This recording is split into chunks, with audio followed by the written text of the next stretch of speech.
Middle education के एक और नए धमाकेदार वीडियो में आपका स्वागत है। स्टूडेंट्स, मैं आपके सामने कक्षा 9वीं के विज्ञान का 101% एकदम रियल प्रश्न पत्र का रियल सॉल्यूशन लेकर के आ चुका हूं। इस वीडियो में मैं आपको प्रश्न नंबर 1 से लेकर के प्रश्न नंबर 23 तक का संपूर्ण उत्तर दूंगा बिना कोई हिचकिचाई। इसीलिए वीडियो में एंड तक बने रहिएगा। इसके पहले मैं कक्षा 9वीं की हिंदी का, सामाजिक विज्ञान का, अंग्रेजी का और गणित का ये 4 प्रश्न पत्र अपलोड कर दिया हूं। अगर आपने नहीं देखा तो प्लीज जाइए जा करके देखिए। लिंक आपको वीडियो के डिस्क्रिप्शन बॉक्स में मिल जाएगा, क्योंकि ऐसा उत्तर आपको किसी भी यूट्यूब चैनल में देखने को नहीं मिलेगा जिस प्रकार से मिडिल एजुकेशन प्रोवाइड करा रहा है। तो चलिए फटाफट हम देख लेते हैं कि किस प्रकार से विज्ञान में प्रश्न पूछा गया है और क्या होगा इसका सही उत्तर।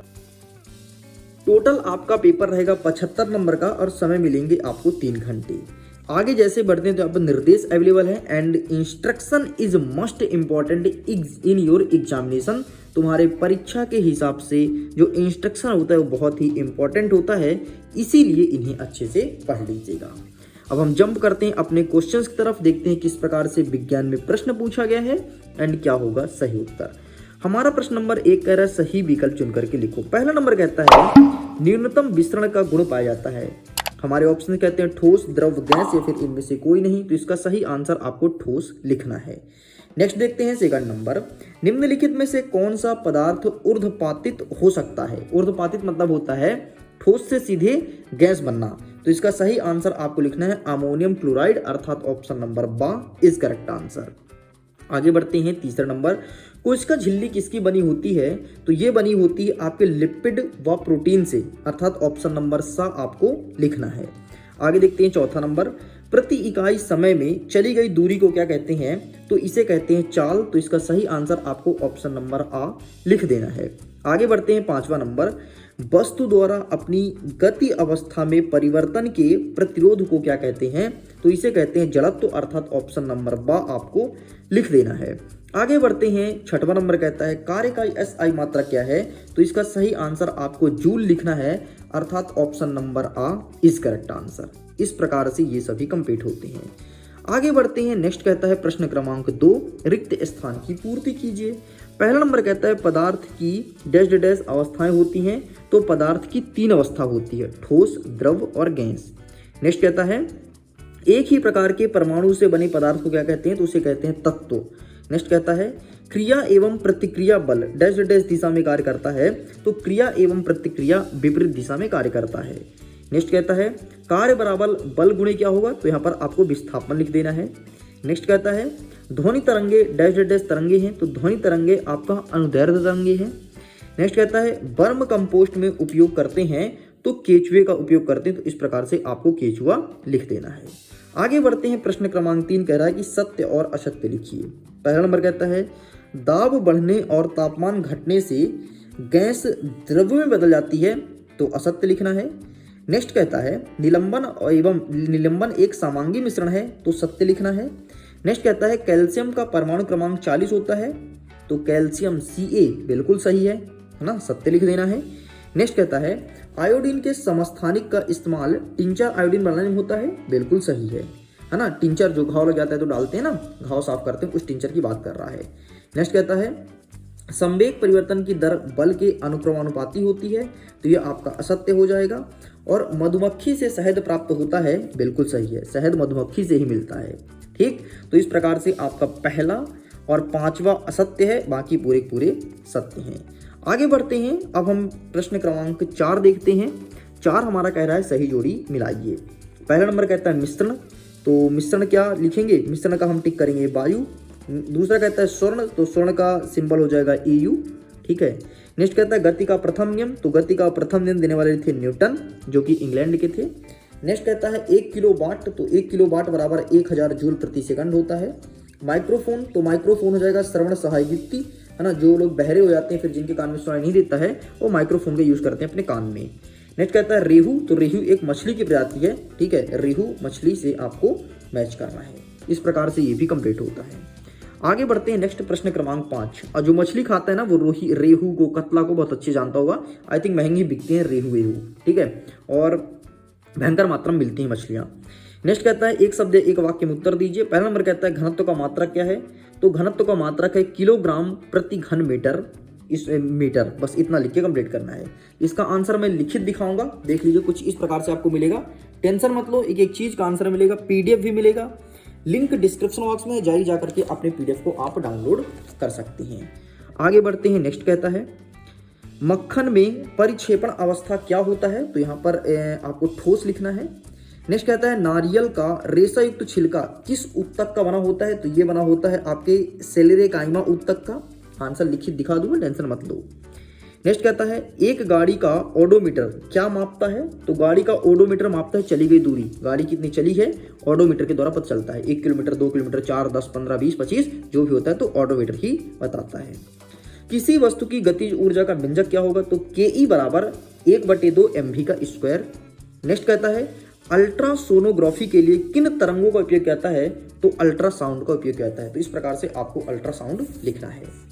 देखिए प्रश्न क्रमांक 1 सही विकल्प का ये रहा पूरा का पूरा उत्तर, प्रश्न क्रमांक 2 का ये रहा उत्तर, प्रश्न क्रमांक 3 का ये रहा पूरा पूरा उत्तर, प्रश्न क्रमांक 4 का ये रहा आंसर, एंड प्रश्न क्रमांक 5 का ये रहा आपके सामने आंसर। ठीक, इतना लिख के आपको कंप्लीट करना है। चलिए आगे बढ़ते हैं। नेक्स्ट कहता है प्रश्न क्रमांक 6, यहां से हम कवर करेंगे और इसके आंसर को हम देखेंगे अपने क्वेश्चन बैंक की सहायता से। देख लो कुछ इस प्रकार से, क्योंकि 100% पेपर आपके क्वेश्चन बैंक से आया है तो क्वेश्चन बैंक से ही एक एक चीज को कवर करेंगे। लेकिन उसके पहले एक चीज ध्यान दीजिएगा, अगर आप मेरे टॉपर सीरीज के वीडियो से जुड़े हुए थे तो 100% क्वेश्चन मेरे टॉपर सीरीज के वीडियो से ही आया है। अगर तुम टॉपर सीरीज का वीडियो अभी भी नहीं देख रहे हो जो मैं वार्षिक परीक्षा के लिए बना रहा हूं, तो अपने लाइफ की सबसे बड़ी गलती तुम कर रहे हो। तुम खुद मिला लो पूरा का पूरा क्वेश्चन हमारे टॉपर सीरीज 2024 से ही देखने को मिल रहा है। आइए हम दिखाते हैं, आप खुद देखना जितने क्वेश्चंस का आंसर मैं दिखाऊंगा मेरे इसमें डेफिनेटली टिक है। ठीक, तो चलिए फटाफट हम दिखा देते हैं। चलो सबसे पहले कहता है गुप्त ऊष्मा किसे कहते हैं, और अथवा कहता है कि संगलन की प्रस्तुत ऊष्मा किसे कहते हैं। तो हम आपको गुप्त ऊष्मा दिखा देते हैं। ठीक, ये रहा, और नीचे दिया है संगलन की प्रस्तुत ऊष्मा किसे कहते हैं। देख लो पूरा का पूरा क्वेश्चन बैंक से उतार दिए हैं, तो आप इसका स्क्रीनशॉट ले सकते हैं। ठीक है, चलिए आगे बढ़ते। नेक्स्ट कहता है तत्व एवं यौगिक में अंतर बताइए, ये प्रश्न पूछा गया है। और अथवा कहता है कि कोलाइडी विलयन के 2 गुण बताइए। तो आइए तत्व और यौगिक में अंतर हम आपको दिखा देते हैं।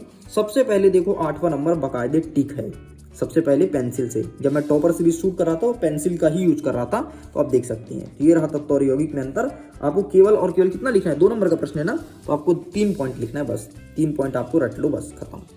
बस जो और नीचे है संगलन क्या है नीचे कोलाइडी विलयन, तो इसे हम नहीं दिखाते हैं क्योंकि हमें एक एक प्रश्न ही कवर करना है। चलिए आगे बढ़ते। नेक्स्ट कहता है परमाणु से आप क्या समझते हैं और अणु से क्या समझते हैं। तो देखो परमाणु क्या होता है, अणु क्या होते हैं, तो वे सूक्ष्मतम कण जो हमें नग्न आंखों से दिखाई नहीं देते हैं उसे हम कहते हैं परमाणु। बस इतना आपको लिखना है। एक बार और सुन लो, वे सूक्ष्मतम कण, बाकी मैं लिखित दिखा दूंगा।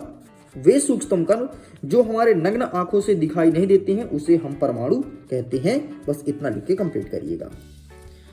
हमारा 10वां नंबर कहता है कि ऐसे 2 अंगक का नाम लिखिए जो अपना अनुवांशिकी पदार्थ होता है। और अथवा कहता है कि लवक के 2 कार्य लिखो। पहली बात यहाँ पर लवक नहीं है कवक। ठीक, इस चीज को सुधार लेना। तो इसका आंसर मैं दिखा दूंगा इसी मोबाइल स्क्रीन में। अभी हम इसको स्किप करते हैं, आगे बढ़ते हैं, क्योंकि आपके क्वेश्चन बैंक में इसका आंसर अवेलेबल नहीं है। 11वां नंबर कहता है कि उत्तक किसे कहते हैं, उदाहरण दीजिए। और अथवा कहता है कि एरिओलर उत्तक के 2 कार्य बताइए। तो आइए हम देख लेते हैं कि आखिरकार क्या होता है उत्तक, मतलब टिश्यूज। तो ये रहा जी आपके सामने आंसर, उत्तक किसे कहते हैं, उदाहरण दीजिए। बस इतना फोटो क्लिक करना है, साइड करते हैं। नेक्स्ट हम बढ़ते हैं 12 नंबर की तरफ। 12 नंबर कहता है चाल एवं वेग में अंतर स्पष्ट कीजिए। और इसके अथवा में कहता है कि दूरी और विस्थापन में अंतर बताइए। तो आइए हम दिखा देते हैं चाल और वेग में अंतर। तो ये रहा आपके सामने चाल और वेग में, और ये रहा दूरी और विस्थापन में। जो आपको ठीक लगे कोई एक रट लेना। वैसे वार्षिक परीक्षा के लिए दोनों आपको पढ़ना पड़ेगा, लेकिन आपके एग्जाम में अभी केवल एक ही लिखना है, इसलिए एक को ज़्यादा अच्छे से रट लेना। लेकिन रट ही लेना क्योंकि ये सभी प्रश्न पिछले साल ही रिपीट हो चुके हैं। 13वां नंबर कहता है कि एक खड़ी हुई बस पर कौन कौन से बल कार्य कर रहे होते हैं। 8वां कहता है कि एक गतिमान बस पर कौन कौन से बल क्रियाशील होते हैं। ये प्रश्न पूछा गया है। तो आइए हम आपको दिखा देते हैं ऊपर वाले का सही उत्तर क्या लिखना है आपको। ठीक है, तो ये रहा भाई साहब आपके सामने ऊपर वाले का उत्तर। क्या प्रश्न पूछा गया है, क्या है कि एक खड़ी हुई बस पर कौन कौन से बल कार्य कर रहे होते हैं। तो ये लिखना है आपको जड़त्व। ठीक, जड़त्व का बल कार्य कर रहा है, बस इतना लिख के कंप्लीट करना है। आगे देख लेते हैं। नेक्स्ट कहता है 14 नंबर, गुरुत्वीय त्वरण किसे कहते हैं। और 8वां कहता है कि उत्प्लावकता या उत्प्लावन बल क्या होता है। तो हम यहाँ पर कवरेंगे गुरुत्वीय त्वरण, लेकिन मैं बता देता हूँ थोड़ी सी उत्प्लावक बल। जब आपका गेंद जो पानी में तैरता है ना, बस वही कहलाता है उत्प्लावक बल। मतलब उत्प्लावक बल के कारण ही आपका जो प्लास्टिक का बॉल होता है वो पानी में तैर पाता है। तो ये रहा भाई साहब उत्प्लावक बल का आंसर, और ये रहा आपके सामने गुरुत्वीय त्वरण का आंसर। तो जो बेहतर लगे वो लिख लेना। मैं तो कहता हूँ उत्प्लावक बल छोटा है तो उत्प्लावक बल ही लिख करके आना। आगे बढ़ते हैं। प्रश्न नंबर 15 कहता है ऊर्जा संरक्षण का नियम लिखिए। और 8वां कहता है गतिज ऊर्जा एवं स्थितिज ऊर्जा में क्या अंतर है। तो ऊर्जा संरक्षण का नियम बहुत ही अच्छा है और बहुत ही सरल है, क्योंकि ऊर्जा को ना तो हम उत्पन्न कर सकते ना तो नष्ट कर सकते, बल्कि एक रूप में दूसरे रूप में परिवर्तित कर सकते हैं। यही कहलाता है ऊर्जा संरक्षण का नियम, और ये यहाँ पर लिखा गया है। तो पूरा फोटो क्लिक कर लो, और जो मैं अभी सुनाया हूँ वही कहलाता है ऊर्जा संरक्षण का नियम। तो बस आपको इतना लिखना था, और आगे भी है जस्ट वेट, मैं ये भी दिखा देता हूँ। तो इसका भी आप स्क्रीनशॉट ले लीजिए। ठीक, और ये रहा इसका स्क्रीनशॉट लीजिए। बस इतना लिख के आपको कंप्लीट करना है। गतिज ऊर्जा और स्थितिज ऊर्जा में अंतर इसी के नीचे दिया गया है। आप अगर लिखना चाहें तो आप इसे भी लिख सकते हैं, ये भी आपका छोटा आंसर है, और ये भी कंप्लीट होता है। आगे बढ़ते हैं। नेक्स्ट कहता है प्रतिध्वनि किसे कहते हैं। और 8वां कहता है कि पराध्वनि के कोई 2 अनुप्रयोग बताना है। तो आइए हम आपको प्रतिध्वनि और पराध्वनि दोनों दिखा देते हैं। तो ये रहा भाई साहब आपके सामने पराध्वनि। सबसे पहले पराध्वनि देख लो। पराध्वनि के अनुप्रयोग 2 पूछा है ना, तो आपके सामने मैं जितने अवेलेबल हैं पूरे दिखा देता हूँ, 5-6, आपको केवल 2 लिखना है। ये प्रतिध्वनि हो गया, और आपसे क्या कहता है पराध्वनि। ठीक, पराध्वनि दिखा दिया, और ये रहा आपके सामने प्रतिध्वनि। तो इसका भी आप फोटो क्लिक कर सकते हैं। और भी है क्या, हाँ जी थोड़ी सी और है, तो आप इसका भी फोटो क्लिक कर लीजिए। इस प्रकार से ये भी कंप्लीट होता है। आगे बढ़ते हैं। 17 नंबर कहता है कि फसल उत्पादन वृद्धि के 2 उपाय बताना है। और 8वां कहता है कि फसल सुरक्षा प्रबंधन हेतु कोई 2 उपाय बताइए। तो हम आपके सामने प्रेजेंट करेंगे फसल का प्रबंधन कैसे करें, सुरक्षा प्रबंधन। तो ये रहा आपके सामने इसका आंसर। तो प्लीज आप इसका फोटो क्लिक कर लीजिए। ठीक, पूरा यही लिख करके आना। चलिए साइड करते हैं। नेक्स्ट देखते हैं 18 नंबर क्या कहता है। 18 नंबर कहता है निम्नलिखित के सूत्र लिखिए। सोडियम ऑक्साइड, एल्यूमिनियम ऑक्साइड और कैल्शियम कार्बोनेट, इन सब का सूत्र मैं अभी लिखित दिखाऊंगा।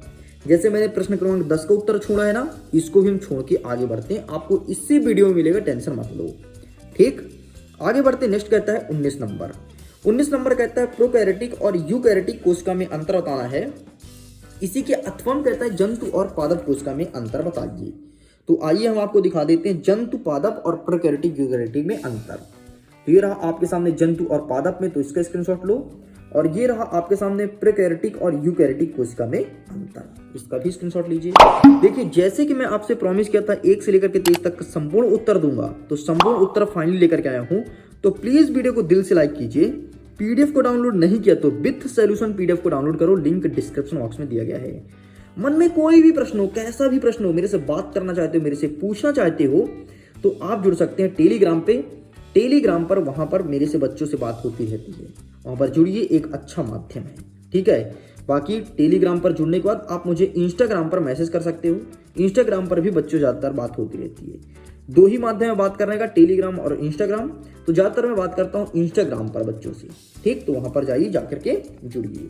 चलिए साइड करते हैं। 20वां नंबर कहता है कि कोई मोटर बोट झील में विरामावस्था से सरल रेखीय पथ पर 3.0 मीटर पर सेकंड की नियत त्वरण से 8.0 सेकंड तक चलती है, तो इस समय अंतराल में मोटर बोट कितनी दूरी तय करती है। इस प्रश्न का उत्तर हम दिखाएंगे। प्रश्न क्रमांक 10, 18 और 20, ये 3 का उत्तर अभी छोड़ो, हम अभी आपको दिखाते हैं जैसे ही 23 तक कंप्लीट होते हैं। तो मुझे याद है, मैं दिखा के रहूँगा, टेंशन मत लो। आगे देखते हैं। नेक्स्ट कहता है हमारा प्रश्न नंबर 21 नंबर कहता है कि उदाहरण के साथ व्याख्या कीजिए। जैसे आपका परमाणु संख्या, द्रव्यमान संख्या समस्थानिक और संभारित। ये प्रश्न पूछा गया है, प्रश्न बहुत ही प्यारा है। इसी के अथवा में क्या कहता है कि आर्गन ब्रोमीन परमाणु की समस्थानिक, यहाँ पे लिखा गया है ब्रैकेट के अंदर, के रूप में है, तो ब्रोमीन परमाणु के औसत परमाणु द्रव्यमान की गणना कीजिए। तो हम आपके सामने दिखा देते हैं सबसे पहले समस्थानिक संभारिक के बारे में, ठीक है, ऊपर वाला दिखाएंगे। ठीक, सबसे पहले देखो संभारिक, देखो चौथा नंबर का स्क्रीनशॉट ले लो, ठीक है, ये हो गया। आगे देखो, अब देखो समस्थानिक किसे कहते हैं, इसका भी स्क्रीनशॉट लो, ये भी हो गया। नेक्स्ट क्या कहता है आपसे, परमाणु संख्या और परमाणु द्रव्यमान, तो ये रहा भाई साहब परमाणु द्रव्यमान और परमाणु संख्या। अभी और भी दिखाएंगे, पेज पलटाने दो, ये रहा, थोड़ा सा और लिखना है, ये बस इतना लिख के आपको कंप्लीट करना है। ये भी कंप्लीट हुआ। आगे बढ़ते हैं, नेक्स्ट कहता है प्रश्न नंबर 22वां नंबर कहता है कि पेशी से आप क्या समझते हैं, कितने प्रकार की होती हैं, रेखित और अरेखित पेशी को समझाना है। और यहीं पर हमारे अथवा में क्या कहता है, अथवा कहता है कि पौधे में एपिडर्मिस की भूमिका को समझाइए। तो हम आपके सामने रेखित और अरेखित पेशी में अंतर दिखाएंगे। तो ये रहा रेखित और अरेखित पेशी, ठीक, ये और ये, ठीक, और इधर भी देख सकते हैं, ये रहा सेकंड, थर्ड, फोर्थ, फिफ्थ, ये रहा 7th तक। बस इतना आपको लिख के कंप्लीट करना है। यदि यहाँ पे देखना चाहते हो तो आप यहाँ पे देख सकते हो, ये रहा रेखित और अरेखित में अंतर, तो बस आपको इतना लिखना है। साइड करते हैं, नेक्स्ट क्या कहता है, प्रश्न क्रमांक 23 जो कि अंतिम प्रश्न है और जो 3 छूटा है 10, 18 और 20, उसको दिखाते हैं, फिर करते हैं वीडियो को एंड। 23वां नंबर देख लो, एक गेंद और ऊर्ध्वाधर दिशा के ऊपर की ओर फेंकी जाती है तो 49 मीटर पर सेकंड की वेग से फेंकी जाती है, तो परिकल्पना कीजिए। ठीक, ये प्रश्न पूछा गया है। और इसी का पहला पॉइंट कहता है कि इसकी अधिकतम ऊंचाई जहां तक गेंद पहुंचती हो क्या होगी, और पृथ्वी की सतह पर वापस लौटने के लिए कुल कितना समय लगेगा। ठीक है, तो चलिए इन सभी प्रश्न का उत्तर हम देख लेते हैं अपने इसी मोबाइल स्क्रीन के पीडीएफ के थ्रू। जिस प्रकार से मैं पीडीएफ अभी दिखाऊंगा वैसे पीडीएफ आपको मिलेगा, लिंक डिस्क्रिप्शन बॉक्स में है, जाइए जाकर के डाउनलोड कीजिए। ये रहा आपके सामने प्रश्न क्रमांक 8 का उत्तर, जो कि मैं परमाणु को आपको ऐसे सुना दिया था, समझा दिया था। इसका आंसर देख लो, इस प्रकार से लिखना है। आगे बढ़ते हैं, ये रहा आपके सामने प्रश्न क्रमांक 10 का उत्तर, इसका भी स्क्रीनशॉट ले लो। आगे बढ़ते हैं, ये रहा प्रश्न क्रमांक 18 का उत्तर, सोडियम ऑक्साइड हो जाएगा आपका Na2O। नेक्स्ट देख लेते हैं, इसी में आगे और भी दिया है, क्या क्या, एल्यूमिनियम ऑक्साइड पूछा है तो Al2O3, ये आपका सूत्र हो जाएगा, ये लिखा है। ठीक है, आगे बढ़ते हैं, नेक्स्ट कैल्शियम कार्बोनेट का हो जाएगा CaCO3। आगे बढ़ते हैं, नेक्स्ट क्या पूछा था, नेक्स्ट आपसे पूछा था, बस इतना ही पूछा था ना, कैल्शियम कार्बोनेट, ठीक है, बस इतना ही पूछा था। आगे बढ़ते हैं, नेक्स्ट कहते हैं प्रश्न क्रमांक 20 जो मैं छोड़ा था, तो ये रहा 20 का उत्तर, तो आप इसका भी स्क्रीनशॉट ले लीजिए। चलिए आगे बढ़ते हैं, इस प्रकार से आपको समीकरण लगा करके और सॉल्व करना है। गति का दूसरा समीकरण लगाना है, ठीक है, सॉल्व करेंगे तो कुछ इस प्रकार से आपका 96 मीटर सही उत्तर आ जाएगा। ठीक, तो ये भी कंप्लीट होता है। आगे बढ़ते हैं, अंतिम 22वां नंबर का जो प्रश्न था, ठीक, वैसे तो मैं दिखा दिया था आपको इसमें, लेकिन फिर भी आप देख सकते हैं, ये रहा 22वें का उत्तर। आगे बढ़ते हैं, जो कि अंतिम और 23वां नंबर है आपका, तो ये रहा आपके सामने, यही प्रश्न था ना, 23वां नंबर आप मैच कर सकते हैं, और ये रहा इसका फुल सोल्यूशन। तो प्लीज आप इसका स्क्रीनशॉट ले लो, लीजिए बेटा। इस प्रकार से पूरा का पूरा पेपर कंप्लीट कर दिया। इसका सही उत्तर आ जाएगा 122.5 मीटर। इस प्रकार से पूरा का पूरा पेपर कंप्लीट होता है। अच्छा, सेकंड पॉइंट को देख लो एक बार, ठीक है, जो इसमें 2 प्रश्न था, तो ये सेकंड प्रश्न का उत्तर हुआ। लीजिए, अब पूरा पेपर कंप्लीट होता है। वीडियो पसंद आए तो वीडियो को लाइक कीजिए, दोस्तों के साथ शेयर कीजिए, पहली बार चैनल को सब्सक्राइब जरूर कीजिएगा। हम जल्द ही मिलते हैं नेक्स्ट पेपर के साथ, जो कि सेट नंबर B होगा। अभी के लिए बाय बाय एंड एग्जाम के लिए ऑल द बेस्ट।